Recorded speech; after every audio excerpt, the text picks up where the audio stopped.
Hello everyone, welcome to my first unscripted discussion video. Today we have a special guest, a previous special guest in fact, from a previous video I had on here. Would you like to introduce yourself? How's it going? I'm Supermario123311, or just Mario123311. Nice. Or you can just call me by my actual name, which is Marcus. Alright, Marcus. Alright. Anyways, so yeah, everyone, this is the first unscripted discussion video, and for today's topic, we're gonna, discuss. It's sort of like several different subjects. Well, actually, or category. Yeah. Well, actually, there's one specific topic I do want to focus on. It's something you've actually been very vocal about on social media and whatnot. That's kind of what I was referring to. It's about oversaturation. Yeah. And trend chasing to an extent. Yeah, oversaturation and trend trend oversaturation. This is something that's been around, since the NES era, whatnot. Yeah. But thing is, and this isn't just necessarily, specific genres a lot of the time. Sometimes it's, oversaturation of, particular series. One particular franchise that comes to mind is, Mega Man. How, throughout, the 2000s era, they were, constantly pumping out. There was, a crap load of Mega Man spin-offs that people just got confused. Right, they could. Especially the ones who wanted the mainline classic Mega Man, basically. Right. It was it got to the point to where it was hard to differentiate from, stuff from Legends and ZX. Yeah. Yeah.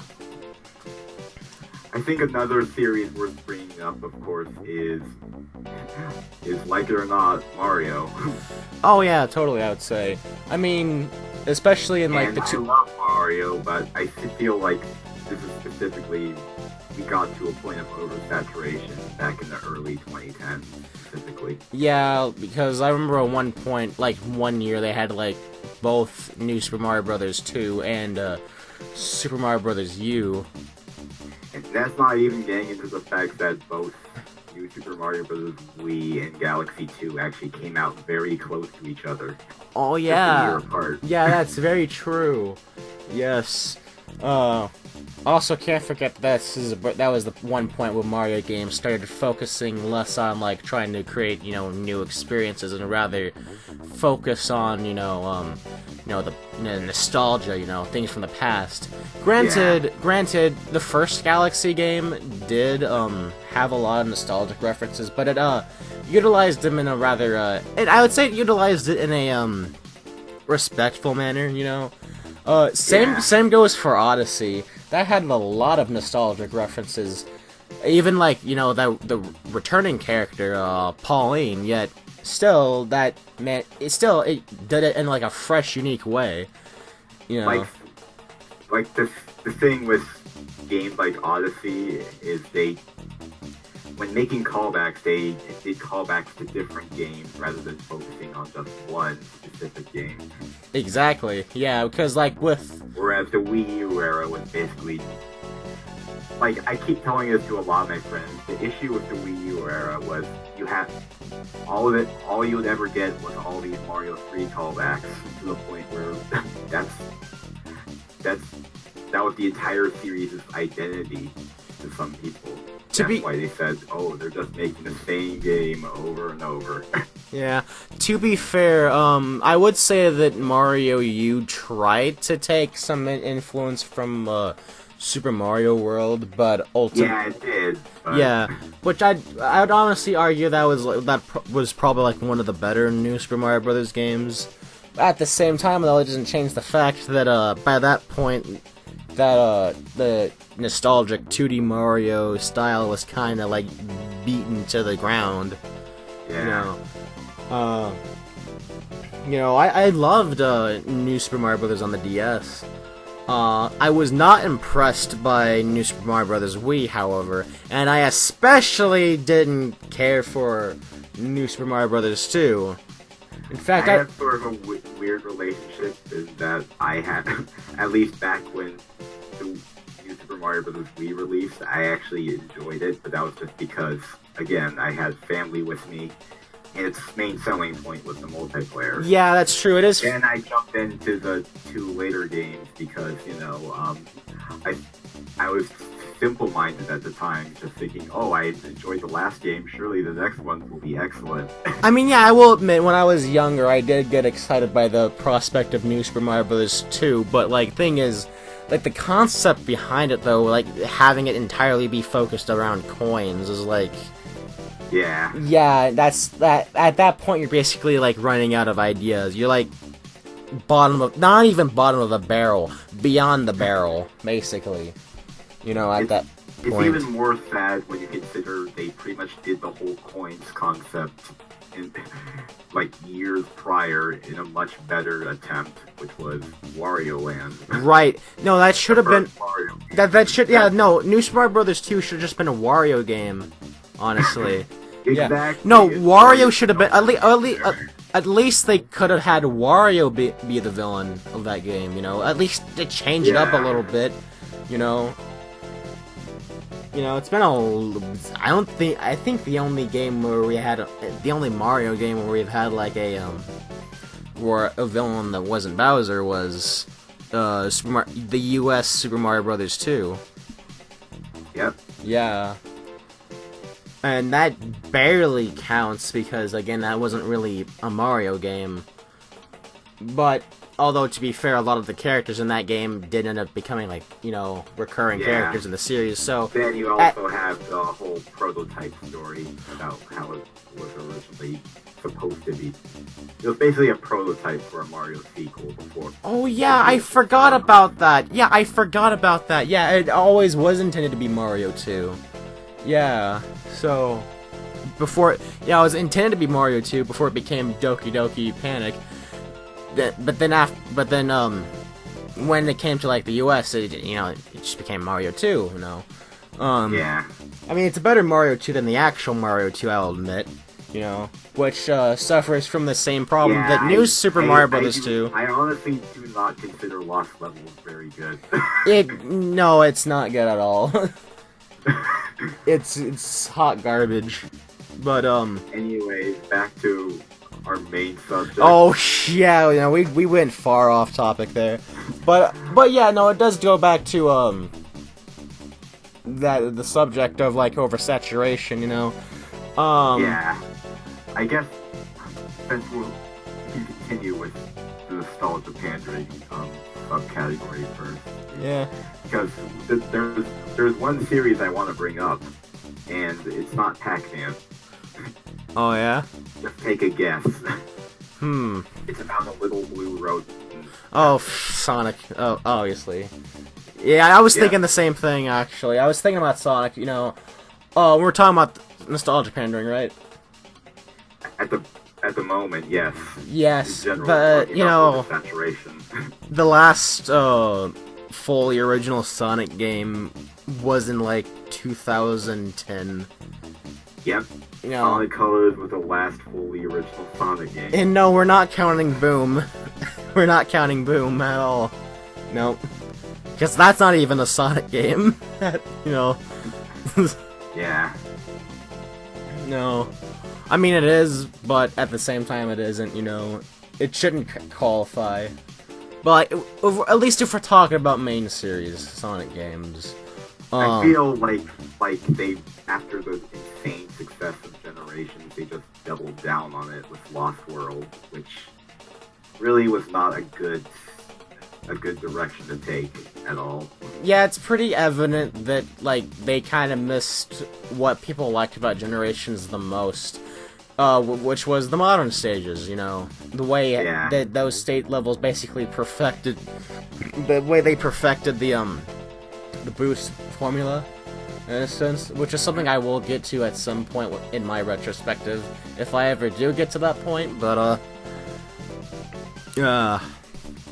then you just have the whole consensus that, oh, Sonic was never meant to be serious, and it's better with no story. Sonic was always meant to be edgy, though. He's always had a slight edge to him. Yeah. Like, it may not have been visible in the original first game, but it sure as hell started to stem with Sonic 2. Yeah. Like, the whole attitude. I mean, hey, the cartoons kind of exemplified that. You know, Sad AM was basically... But, yeah. Okay, so yeah, going back to the... Oh, also, Sonic does also kind of fit into oversaturation as well. Yeah, because I've actually mentioned this like a few years back, how there's actually been people accusing the series of oversaturation, mainly just due to the fact that Sega doesn't really use a lot of their other IPs anymore. Yeah, I mean, yeah... They started to lighten up over the years, but even then, it's really just Yakuza and Sonic, and I guess Persona, because Atlas is... Or that, Puyo Puyo. Yeah, that too. Right. So they did lighten up a little bit. Do they still have the rights to Shenmue? I honestly have no clue. Okay, I know Shenmue 3 is being made, but I'm not sure if it's like Sega's releasing it or if it's someone else. I don't know, but the last time we got a Knights game was the one for the Wii, and you know, that didn't do too well, you know. From what I pretty much stopped acknowledging who Billy Hatcher was.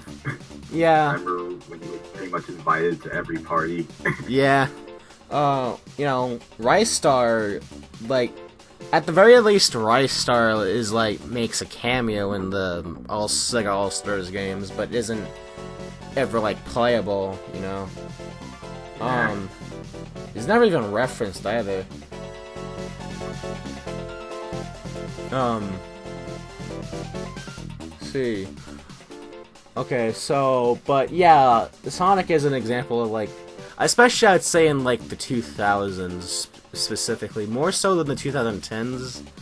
Although the 2010s, I would say that there was a little bit of oversaturation, like, from, like, 2010 to, I won't deny that they definitely weren't using anything other than Sonic during the 2000s, but now they really don't have an excuse.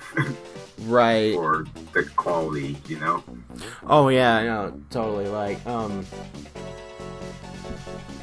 it's kind of funny though when we thought that and I feel that, you know, when you think about it, with them doubling down on Sonic in the 2000s, it becomes understandable why they went to, I guess you could say, somewhat outlandish ideas, because they want. I've speculated for a long time that supposedly a reason why a lot of past Sonic team members left was because they weren't given creative freedom. They wanted to mostly work on something else. That's probably the case. Yeah. I remember hearing about how Silver's gameplay in Sonic 06 was originally its own game at one point. Yeah. Yeah. But like you know, I believe Sonic Boom even was like supposed to be something that was like entirely original before the original idea got scrapped. And I know about its earliest iteration as Sonic Synergy, but that's about it. Right. Alright. So, but yeah, mainly I would say like the 2000s was kind of like the period where you know, the oversaturation was most prevalent, especially since there was... I wouldn't deny that. It's funny though, because now people consider Sonic to be in somewhat of a drought. Oh yeah, no, we haven't had like a... I mean, as far as games go, yeah, we haven't had anything... Well, I mean, I don't know, last year we did get Sonic Team Sonic Racing. But like, the fact that I forgot about it kind of says a lot, you know. Yeah. Yeah. I mean, honestly, yeah.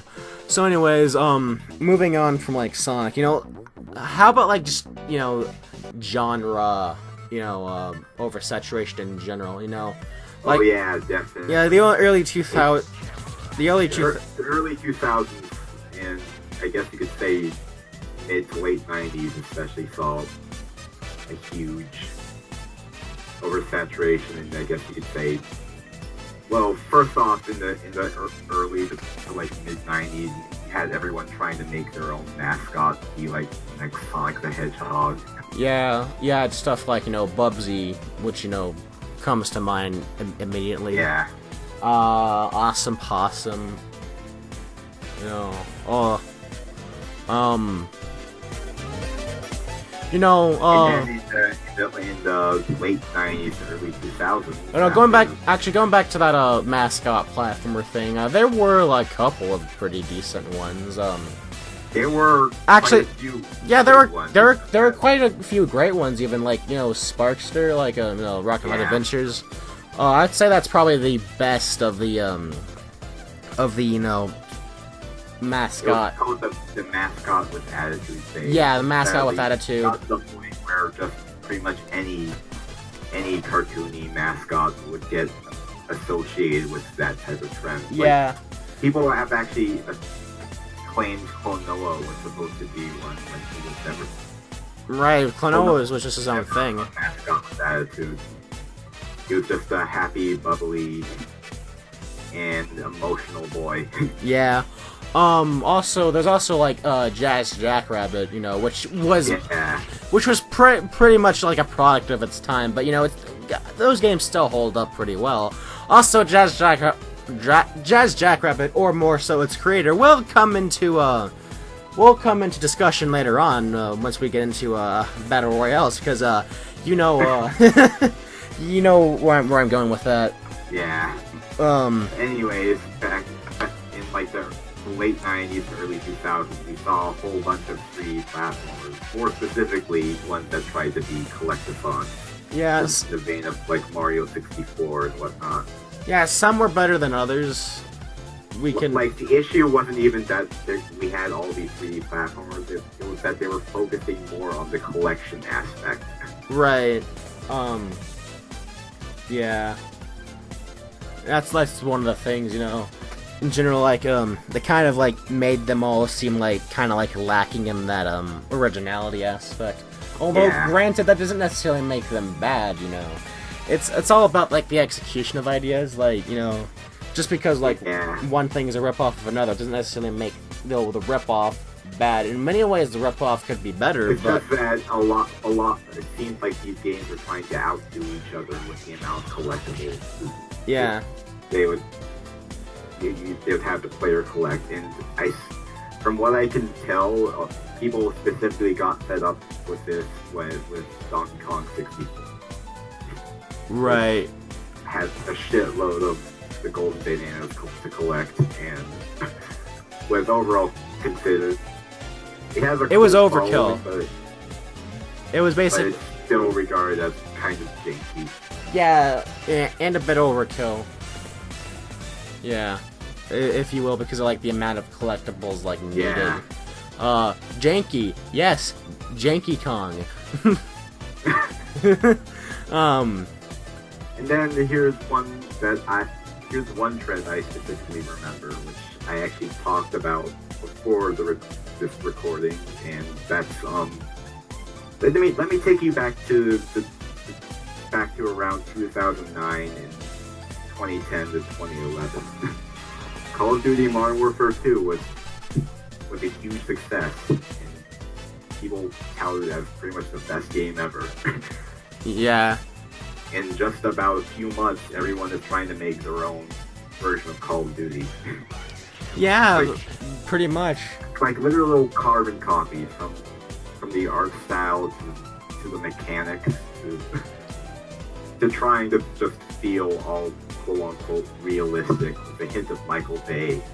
Oh yeah, in general, in general, like the late 2000s, you kind of like saw just like gritty shooters like kind of become like a thing. There was gritty third-person shooters and whatnot, and there was also the Edge era, as I like to refer to it. Yes. Tried to take more colorful franchises and turn them all gritty and serious. Yeah. Bomberman X-Zero. And Pac-Man World 3. Yep. Yeah. I just know that around, like, after Modern Warfare 2, the first-person shooter genre started to feel specifically all samey. Yeah. And while there were, like, while there were a few clones that were, I guess you'd say, unoriginal or just lackluster clones in the 90s and early 2000s, a lot of them still have a lot to differentiate themselves, whether it be theming or whatever. Yeah, that's true. I mean, back in the 90s, you had what were called Doom clones. Oh, yes. Every first-person shooter was deemed a Doom clone. And there were a lot, like, don't get me wrong, there's a lot of good 90s FPSs, but there's a lot of pretty crummy ones, too. Super Noah's Ark 3D. Super Noah's Ark 3D. Yep. Yeah. Christian Doom. Although, granted, Doom already is a bit of a Christian game, if you think about it. Yeah. Yeah. But, yeah. I think, the most recent trend, I'm not sure if it's dead yet, but, the Battle Royale. Yeah. That's probably the most recent one going on. And, yeah. Oh, go everyone's on. trying to make their own Fortnite or PUBG. Yeah. Basically. Or at least imitating a little bit, from, Fortnite, just okay, this also goes back to, Jackrabbit, because, Don't tell me that has a Battle Royale mode, too. Oh, no. What I was gonna say was, same creator, same studio, Epic Games. Which is funny because if you think about it, in the Sonic movie, whenever that one point when Sonic does the floss. Yeah. It's basically we've come full circle. We start off with Epic Games trying to copy Sonic with Jackrabbit. Then several decades later they come out with Fortnite, which has all these just these dumb dances, and in the Sonic movie, you have Sonic trying to imitate one of them. I feel so it's like we come in full circle, basically. I feel forced memory is a subject for another day. Oh yes. But yeah. But I do know that yeah. I do get where you're coming from. Yeah. Yeah, basically, we come full circle, There was also that brief period, when Overwatch got that huge exposure. Everyone was trying to make their own version of Overwatch. Yeah. You got shit like Lawbreakers. Yeah. Which I didn't even remember it existed until a friend brought it up to me. There was another game that that was competing with Overwatch, but it failed miserably. I forgot what it was. Battleborn.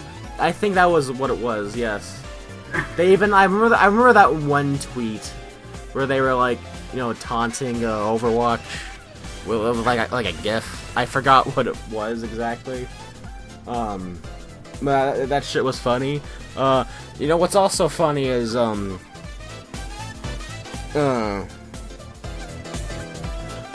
just in general how basically after a couple of years, everybody started to hate Overwatch. Yeah. I mean, mostly. Everyone just went back to Team Fortress 2. I think it mostly had to do with the issues with the Yeah. creator. Is it Blizzard? Is it Blizzard? Okay. And Activision to an extent. Right. Well, Activision's always kind of had shit, you know. Yeah, definitely. So, what else can we mention now at this point? You know, we're kind of running out of time here. I guess, just general. We already talked about that, but I could have made a joke about Call of Duty when we were talking about series oversaturation, but I guess that would have been cliche. I mean, that does bring a good point, though. That is like a pretty great example of like oversaturation. I mean, I do not have anything against Call of Duty at all. You know, I think they're like fine games, all right on their own. You know, but like I think the series has a consistent quality up until Modern Warfare 3 at least. Right. From what I've heard from like I don't know, from what I've heard from like after that it was more or less hit or miss. Yeah, from what I've heard from friends, from some friends, I hear that like it was like Black Ops 3 that was like the last good one, or like at least the last, I don't know, maybe the one where it started to go to shit. I don't exactly remember. Oh yeah, that actually makes me bring up at least one other point. Like, the issue with oversaturation is, aside from just creative and the creative fatigue and whatnot, you end up running your employees and directors into the ground, along with your series' reputation. Yeah. It doesn't matter how hot you were. Like, Mario is still a gaming giant. He lost a shit ton of relevancy during the Wii U era. Yeah, no, that's basically like just the main theme of this. The main message I'd like just like to convey, that, you know, at some point you just kind of have to, like, you know, hit the brakes a little bit, and like, because, you know, at some point you're just gonna, you know, run out of that steam, and you'll eventually just, you know, get, you know, tired of it all. The main issue that these companies face is they really need to get more young blood and creative minds to these studios, you know? And, you know, or, you know, just like better pacing. And in a day and age where gaming is mostly run by just a bunch of corporate suits in an office. Yeah. That's just really problematic, you know? Oh yeah, totally. So, but anyways, I guess we are like running out of time now. So, yeah, in conclusion, you know, we just kind of need that new blood, you know, that new spark, if you will. Yes. Definitely. Just do your own thing, basically. Yeah, or at least, or do something new with your IPs, whatnot, and not like do the same thing every time. Like, again, that's the issue with, you know, modern. That's the issue with a lot of classic franchises that are still going on. You know, like Sonic and Pac-Man. Pac-Man especially. You know. Yeah. Although granted, we haven't had a game since. Nostalgia only lasts for so long. You can't just call back to one singular game over and over. Yeah, nostalgia is finite, basically, if you will. Or it's a, not finite, more so it's a, what the, man, you know, I hate it whenever I like have these terms, but I forget about it. A novelty. It's a novelty, and once the novelty wears out, you know, you kind of like lose that interest, you know. At least with Sonic Mania, while the novelty of, like, you know, the returning levels, you know, it's a bit of a novelty because, you know, like, just that, you know, initial reaction to, like, some of the stages, like, oh, they got Lava Reef Zone, my favorite, you know, whatnot, you know, that initial endorphin release will eventually kind of like just go away. And the reason why, but the thing is with me, I don't consider things like bringing Mighty and Ray back as nostalgia pandering is because guess what? That's not calling back to something that's very frequently called back to. Right, exactly. That's again, there's like a difference between nostalgia pandering and, you know, proper nostalgic callbacks, you know. Yeah. Because we haven't seen them since like, I guess, Chaotix. You know, technically we haven't seen... The last time they were even seen at all was... were small cameo posters in Generation, right, as far as I remember. Like aside from, like, just small cameos, like actually in actual gameplay, you know. But, like, going back to what I was saying about Sonic Mania... you know, yeah, the initial, you know, novelty eventually wears off, but the thing is, I do feel Mania at least holds up on, like, that level design standpoint. Yeah. And at the very least, you know, what it does with the reimagined zones, like, actually, like, merging elements from other stages. It adds a whole bunch of new content. You know, honestly, I feel like a rehash. Well, I would like to see, like, another classic styled Sonic game. Ultimately, I'd hope it just, the next, whatever, if they ever do make another classic style Sonic game, they just, like, make it completely original. I know Mania was... Yeah, that's for everyone. Yeah. Everyone. Really.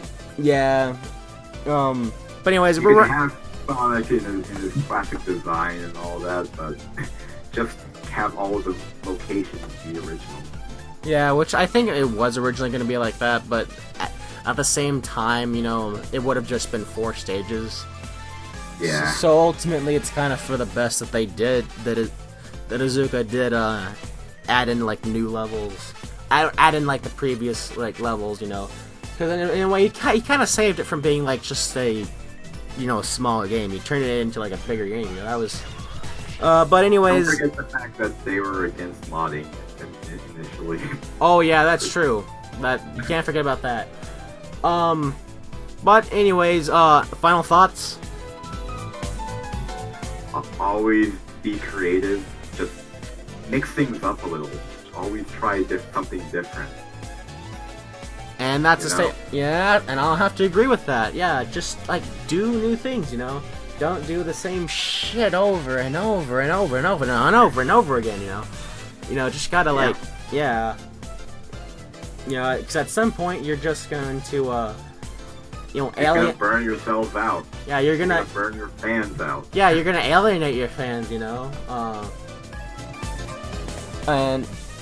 But anyways, that's it for this video. Go check out Super Mario Fan 1. Is it like 112 something? 123311. It confuses a lot of people. Yeah, go check out Super Mario Numbers. Just call me Numbers. Just go check out Numbers' channel. I'll have it in the link in the description. And as always, I will see you all later.